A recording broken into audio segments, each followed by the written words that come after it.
Hey guys, welcome back to my channel. If you're anything like me, you think spinning makes almost everything look better on a hammock, but how do you invert while you're spinning so fast? In today's video, I'm going to break down exactly how to invert in a spin and how to keep the momentum going. If you're new here, my name's Brendan, I'm a physio based in Australia, and on this channel I make videos about all things aerial, so if you enjoy circus fun, subscribe and turn on the bell to become a member of our high-flying family. Alright, let's get started, and remember, you've got this. The first position you need to learn is the scissor. Think of it like a split, but you're squeezing your inner thighs together. Your right leg is squeezing as far left as it can, and your left leg is squeezing to the right. Once you've got the idea, try circling your right leg around until you end up in the scissor. You should be spinning anti-clockwise. You'll notice your right hip also lifts when you're in the right position.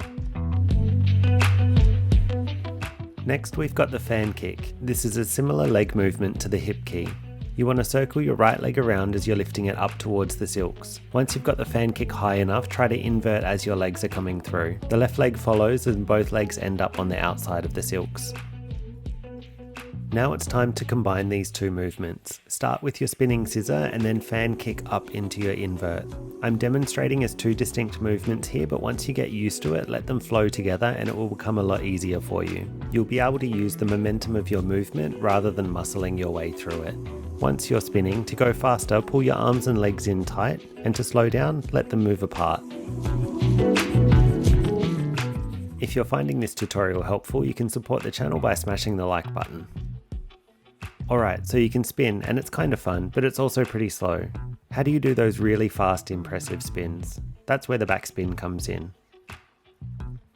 Rather than leading with the right leg forwards, this time you're going to lead with the left leg by pushing it backwards behind you. When you've gained enough speed, lift both feet off the ground and arch backwards.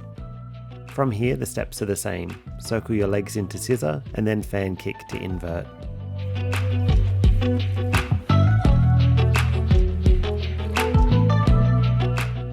You're getting pretty close now. You've got a fast spin and you can invert, but you still need to learn how to keep the spin going, even on the way down from the invert.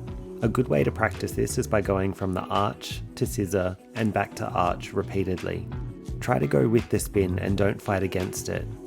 You can see when I slow down that I get from scissor to arch by circling my legs around one after the other, and my hips are also circling in the same direction.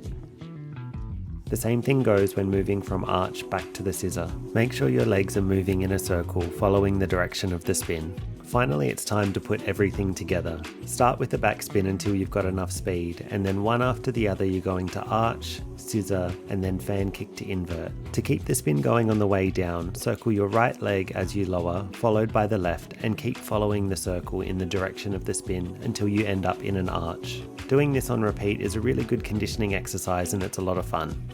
Hopefully these tips make getting upside down in a spin a little bit easier for you.